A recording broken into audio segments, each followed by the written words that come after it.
선거라는 거는 말 그대로 돈잔치예요. 쩐의 전쟁이에요. 그 바이든 캠프 같이 역대 최대 선거 자금을 지금 모금한 반면에 지금 트럼프 전 대통령 같은 경우는 상당히 고전을 하고 있다는 거죠. 지금 트럼프의 재정 리스크가 지금 발생했다. 이거 압류당할 수 있다는 우려가 좀 발생을 한 거고, 이대로 가면 7월 달 가면 돈 다 떨어질 수 있다. 부장님, 근데 제가 궁금한 게 일단은 2차 전지가 지금까지 그래도 약간의 좀 지지부진함, 변동성이 있었던 게 크게 제가 보면 좀 두 가지 요인이 있었던 것 같거든요. 하나는 뭐 리튬 가격의 부진, 그다음에 또 하나는 이제 정치적 이슈, 뭐 트럼프에 대한 대선 리스크, 여기 있었던 것 같은데, 아까 리튬 가격에 대해서는 너무나 잘 설명해 주셨으니까 혹시 이 트럼프에 대한 리스크는 어떻게 생각하시는지 좀 여쭤봐도 될까요? 그러니까 지금 트럼프랑 바이든의 여론조사를 보면은 거의 다 트럼프가 우세한 걸로 나오거든요. 그 여론조사의 특징이 뭐냐면은 등록 유권자 조사예요. 그러니까 그 여론조사에는 두 가지가 있는데, 그 등록 유권자 조사와 그리고 적극 투표증 유권자 등록 조사가 있는데, 지금은 일단은 등록 유권자입니다. 등록 유권자라고 하면은 이제 미국에서 운전면허만 있어도 다 등록 유권자인데, 사실 그게 잘 안 맞아요.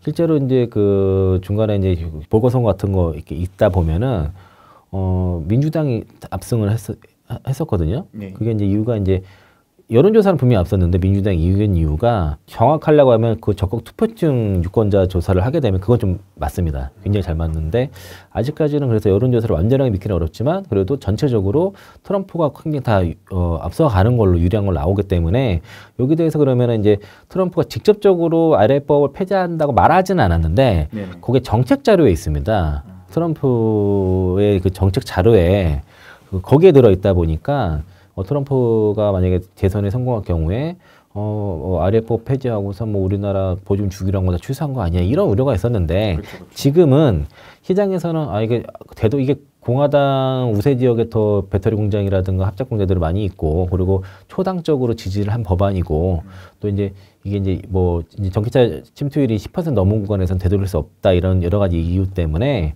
그래서 더 이상 이제 IRA법 폐지는 어렵다라고 다 봐요. 다만 이제 어떤 연비 규제라든가 그 안에서의 세부적인 내용들에 대해서 변화가 좀 있지 않을까, 이런 것들이 이제 돼서, 그래서 이제 전부 다 그 리스크에 대해서 반응을 좀 덜하는 편이다라고 좀 볼 수 있겠고, 그리고 바이든 대통령이 반드시 모든 여론조사 뒤지는 건 아닙니다. 그 특정 여론조사에는 바이든 대통령이 지금 이기는 건 나와요. 키닉픽 때가 지난 이제 15일에서 19일까지 이제 전국에 이제 1,421명 등록 유권자 대상으로 조사한 결과에서는 오히려 바이든 대통령이 앞서는 것으로 나옵니다.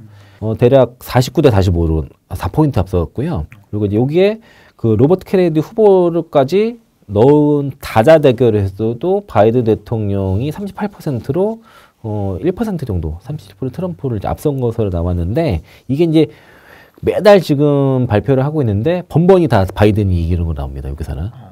그 이유가, 조사가 여기는 무선 전화만 해요.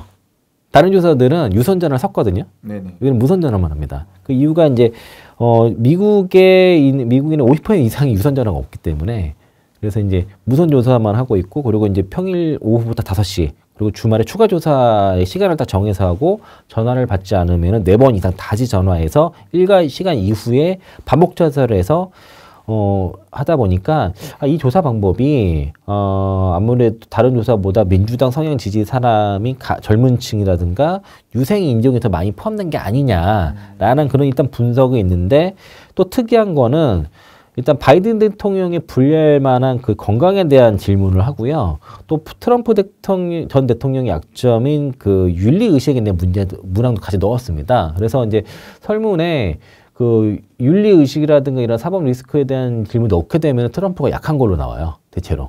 그 고령이라든가 나이, 건강의 얘기에 넣으면 또 바이든한테 또 불리하게 지금 조사가 좀 된 것들이 있었고, 그래서 이제 퀴니픽 때에는 미국인들 중 절반가량이 유선 전화가 없어서 무선 전화로만 조사를 하고 있고, 여론조사 기회를 충분히 보장하기 위해서 여러 차례 전화를 걸고 다양한 문항을 넣고 있다고 설명을 했어요. 그래서 이제 이 여론조사를 어떻게 하는지에 따라서도 이게 달라질 수 있다. 라기 때문에, 그래서 제가 아까 등록 유권자 조사는 아직은 그걸 완벽하게 믿을 수는 없고, 그리고 아직은 경선 과정이기 때문에 본선이 아니지 않습니까? 본선에서 여론조사에 대해서는 좀 더 민감하게 받아들일 수 있겠지만은 아직은 모른다. 그러니까 제가 이제 하고 싶은 얘기는 뭐냐면, 그 증권가에서 거의 이제 그 증권사 리포트들 매주 나온 거 보면은 번번이 이제 그 트럼프 당선 리스크가 해소가 안 됐다. 당선 리스크에 대한 걸 되게 강조를 많이 하거든요. 제가 이제 바이든이 될 거라고 이렇게 얘기하는 게 아니라 아직은 그걸 판단할 시기가 시점이 아니라는 거죠. 트럼프의 당선 리스크 때문에 2차전 비중 줄여라는 얘기를 막 그 코멘트가 막 있더라고요. 근데 그건 아니다라고 좀 말씀드리고 싶은 거고, 미국 대선 예언가라 불리는 그 에릭 릭트먼 아메리칸대 역사학과 석좌 교수가 있거든요. 이분이 역대 대선 결과를 다 맞췄습니다.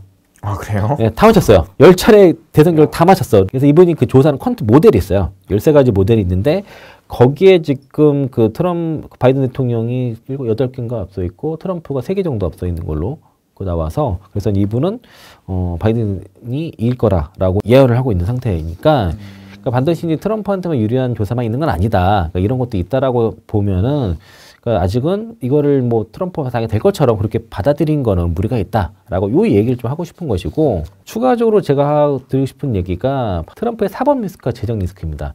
이 얘기를 하시는 분은 별로 없어요. 선거라는 거는 말 그대로 돈잔치예요. 쩐의 전쟁이에요. 쩐의 전쟁. 돈 전쟁이거든요. 여기서 선거 자금을 누가 잘 모으고 하는 게 되게 중요한데, 일단은 바이든 대통령이 그 바이든 캠프 같이 역대 최대 선거 자금을 좀 모금한 반면에 지금 트럼프 전 대통령 같은 경우는 상당히 고전을 하고 있다는 거죠. 바이든의 선대위 같은 경우가 대략 1억 3천만 달러, 1,700억 정도로 다른 선거 자금을 특히 좀 비축을 한 상태고, 그리고 이제 이 여론조사에 워낙 밀려다 보니까 나름의 민주주의 지지층들이 결집을 해가지고 선거 힐타는 지금 확보를 하고 있는 상황이고요. 그래서 이런 자금을 앞으로 이제 TV라든가 디지털 선거 자금 쪽에 많이 투입해서 유권자들한테 다가가겠다는 그 방침이고, 1월 달에만 해도 4천만 달러를 지금 모금했습니다. 대략 560억. 그 작년 말 기준으로서 정치 후원자가 47만 3천 명인데, 지난해 같은 기간에 29만 명, 그러니까 2019년도 당시에 29만 명이었거든요. 거의 2배가량 증가를 했다는 것이고,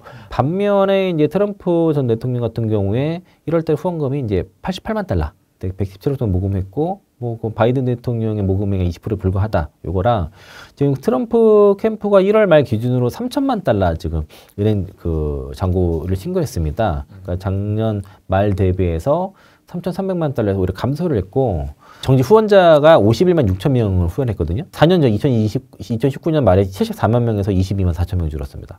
30%도 줄었고요. 그러니까 이제 기존 트럼프 기부자들한테 정치적 필요가 나타났다는 것들이 민 형사상의 사법 리스크 때문에라는 게 있고, 트럼프 전 대통령이 지난해 법률 비용으로만 5,120달러 썼다는 거죠. 게다가 이게 이제 정치인들이 그 여행이라든가 정치 비용 그 지원하는 그 리더 스펙이라는 게 있거든요. 그 세이브 아메리카에서 조달한 건데, 이게 사실 본선에서 쓸 자금이에요. 여러 가지 법률 자원 비용이 고갈된다 그러면은 공화당 뭐 전국위원회라든가 이렇게 여러 가지 이제 비용을 전환할 수 있는데, 자꾸 여기서 쓰게 되면 본선 캠페인에 쓸 자금이 줄어드니까 이 리스크가 있다는 것이고, 그리고 지난번에 이제 그 트럼프 그룹 사기 대출 혐의로 해서 그 3억 5,500만 달러 벌금 맞았거든요. 이게 이제 4,700억인데 다른 것까지 합치면 거의 6천억 정도 된다 그러나요? 그거를 좀 밀어달라고 오늘 그 항소를 했는데 기각당했습니다. 아까 이제 벌금 4,700억 맞은 거랑, 그리고 또 이제 지난번에 그 짐 캐럴이 제기한 명예훼손 사건으로 인해서 8,330만 달러 그 벌금 맞았거든요. 요거까지 하려면은 두 사건 항소하겠다는데 공탁금을 걸어야 돼요. 판결 30일 이내에 해야 되는데 요걸 밀어달라고 했는데 이게 안 되는 거예요. 그래서 이제 자칫하면 트럼프 사업체가 흔들릴 수 있고 압류당할 수 있다는 우려가 좀 발생을 한 거고, 대부분 자산이 이제 부동산으로 묶여 있다 보니까 이 돈을 감당할 만한 충분한 현금이 있을지에 대해서 지금 확실치 않다는 지금 평가가 있어서, 이 사건 때문에 지금 트럼프의 지금 특히 재정 리스크가 지금 발생했다. 이대로 가면 7월 달 가면 돈 다 떨어질 수 있다. 이런 지금 얘기가 나오고 있고요. 실제로 이런 머니 서바이벌에서 이 법률 비용이 일단 계속 눈덩이 좀 드러나고 있다는 거죠. 일단은 법률 비용이 6천억대 벌금만 요거를 지금 현금 유동성이 좀 빠진 상황이고, 요거를 이제 4억 5,400만 달러니까 다 해서 벌금만 해도 그리고 이제 이자가 계속 불어나요. 하루에 거의 1억 정도 수준으로 11만 달러씩 막 불어나니까 문제가 심각한 거 아니에요, 요즘? 그래서 되게 심각해요. 그런데 이제 다만 이제 아직은 이제 경선 과정이기 때문에 이제 수단할 수 없지만은 굉장히 그 법률 비용 때문에 지금 소가리를 쏟고 있는 건 사실입니다. 트럼프 지지자들의 50% 이상이 이제 이런 혐의를 받았을 때, 실제 유죄 판결을 받았을 때 지지하지 않겠다는 것들이 상당히 있고, 그리고 이런 이제 그 법률 리스크, 사법 리스크뿐만 아니라 사법 리스크는 혐의를 이제 유죄를 받았을 때 지지자들이 이탈하는 이런 사법 리스크가 있고 이로 인해서 이제 비용 그 돈이 부족하게 되는 이 재정 리스크 이 두 가지에 직면을 했다라고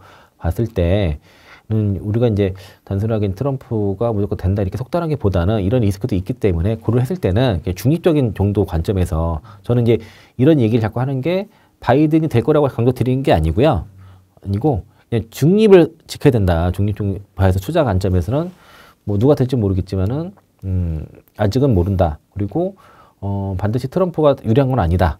정도로 받아들이고 트럼프가 설사 된다 하더라도 아래법 폐지는 어렵다. 이렇게 생각하시면 될 것 같습니다. 네, 오늘 이렇게 특별히 나와주셔서 또 2차 전지에 대해서 또 낱낱이 또 인사이트 정말 소중한 인사이트 나눠주셨는데 일단 너무 감사하고 혹시 저희 또 끝으로 시청자분들께 강조하고 싶은 포인트 있으실까요? 제가 이거는 방송 유튜브 방송 한번 나오려면은 제가 일주일 준비하거든요.